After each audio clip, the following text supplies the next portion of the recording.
મિત્રો અત્યારે આરતી સુવર્ણ જ લોકોની લાઈન છે દેખાઈ ગઈ છે અને લોકો બધા રસ્તે પડી ગયા છે એટલા માટે નીકળી ગયા છે. તમે ટ્રાફિક જોઈ શકો છો, અહીંનો નજારો છે, તમે ટ્રાફિક જોઈ શકો છો. આજે હનુમાન જયંતિના પાવન પ્રસંગે ખૂબ આતશબાજીથી આપ દરેક ભાવિક ભક્તજનોનું સ્વાગત કરવામાં આવ્યું છે. બધા જ દર્શનાર્થીઓ જે ભાવિક ભક્તજનો પધાર્યા છે, માતાઓ, વડીલો, ભાઈઓ, બહેનો, બાળકો, દરેકનું અહીંયાથી હાર્દિક સ્વાગત કરવામાં આવે છે. અહીંયા આ મંદિરનો વિકાસ કરવામાં જ્યાં ટ્રસ્ટ ફરજ બજાવી રહ્યા છે એમાં લીલા ગ્રુપ જે પ્રમુખ છે કોમલભાઈ શર્મા, જેનો ખૂબ મહત્વનો ફાળો છે. તો એનો મંદિરનો નજારો થોડો ઘણો બતાવી દો પછી નીકળીએ.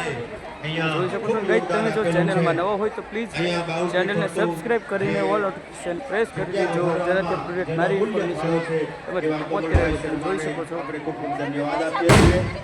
આ જે છે મંદિરનો નજારો છે, જે કાંઈ જગ્યા વધારવામાં એનો ખૂબ મહત્વનો યોગદાન ટ્રાફિક અહીંયા પણ જોઈ શકો છો તમે. કમલભાઈ શર્માને આપણે ખૂબ ખૂબ ધન્યવાદ, ખૂબ ખૂબ આભાર માનવામાં આવે છે. તેમજ ઉપપ્રમુખ અજીતસિંહ ગોહિલ અને અન્ય સભ્યો જે સેવા બજાવી રહ્યા છે મંદિરનો નજારો છે ને તમે અહીંયા બતાવો, તમે જોઈ શકો છો. એસપી સાહેબ અને કલેક્ટર સાહેબ અહીંયા આજે આ પુનિત પ્રસંગે પધાર્યા છે, આરતીનો લાભ લીધો છે. એનો પણ આ ટ્રસ્ટ વતી, સ્વયંસેવકો વતી, અજેવાડા ગામ વતી ખૂબ ખૂબ આભાર માનવામાં આવે છે. તેમજ આવું ભગીરથ કાર્ય જે છે, આટલા બધા લોકો આવ્યા હોય અને એમાં સેવા ખૂબ સરસ મજાની બજાવી હોય એવા પોલીસ સ્ટાફ જે છે એનો પણ અહીંયા ટ્રસ્ટ વતી ખૂબ ખૂબ આભાર માનવામાં આવે છે કે એને રોડ ઉપર પણ ઊભા રહી અને એવી સરસ મજાની સેવા બજાવી છે અને આવીને આવી સેવા ટ્રસ્ટને મળતી રહે એવું આપણે ખૂબ લાભ. આવો પ્રસંગ મિત્રો તમે જોઈ શકો છો આ લોકોની સેવા થાય, સેવા કરી અને આપણા મનુષ્ય જન્મને દીપાવીએ અને ભગીરથ કાર્યમાં જોડાઈએ. બહારના ગ્રાઉન્ડમાં જઈ રહ્યો છું અને હજુ પણ અહીંયા રોકાઈશ, એટલે હજુ તમને થોડીક અમુક વસ્તુ બતાવવાની જે છે તે બાકી છે. વિડીયોમાં બને રહો ગાઈસ. ખાસ નંબર વિનંતી છે કે ભાઈ તમે જો મારી ચેનલમાં નવા હોય તો પ્લીઝ ચેનલને સબસ્ક્રાઇબ કરીને ઓલ નોટિફિકેશન પ્રેસ કરી દેજો, જેનાથી અપડેટ મારી ઇન્ફોર્મેશન તમે પહોંચેલી. વિડીયોમાં બને રહો, હજુ તમને જોવા લાયક બતાવું. જો કોઈને જોયું હોય અને અહીંયા સ્ટેજ ઉપર જોઈ શકો છો તમે. વિનંતી છે, કારણ કે આ બાપાનું ધામ છે. આ મંદિરના બહારનો નજારો છે, એટલે આ જે છે બધી વાડીઓ છે એ લોકો આ બધી અગાઉ ખાલી કરી દેતા હોય છે પાર્કિંગ માટે ને રસ્તા માટે. એ બિલકુલ સાચું સાંભળ્યું છે. અને સામે જે છે તે ભોજનાલય છે, ભોજનશાળા. ધૂળના લીધે તમને સહેજ બ્લર બતાવશે, કેમ કે લોકો ચાલે છે એના લીધે ધૂળ ઉડે છે, તમે જોઈ શકો છો. અને મોસ્ટ ઓફલી મોટા ભાગે ભાવનગરના જ લોકો આવે છે, જોઈ શકો છો. ટ્રાફિકનો વ્યૂ જોવો ખાલી ગઈ નજારો.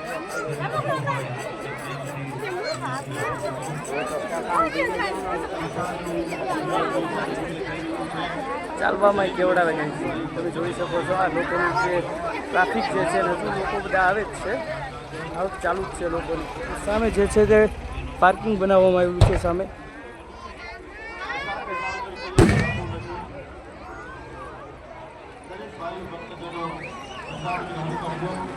આપણા માટે ખૂબ સુંદર મજાની વ્યવસ્થા કરવામાં આવી છે.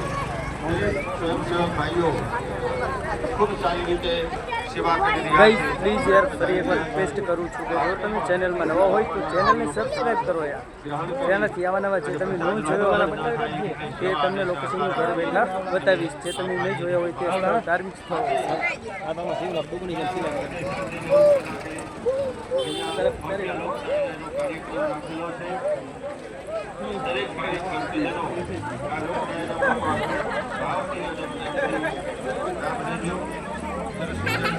ટ્રાફિક જોવો તમે, પેલું ટ્રાફિક ચાલવામાં જોઈ લો.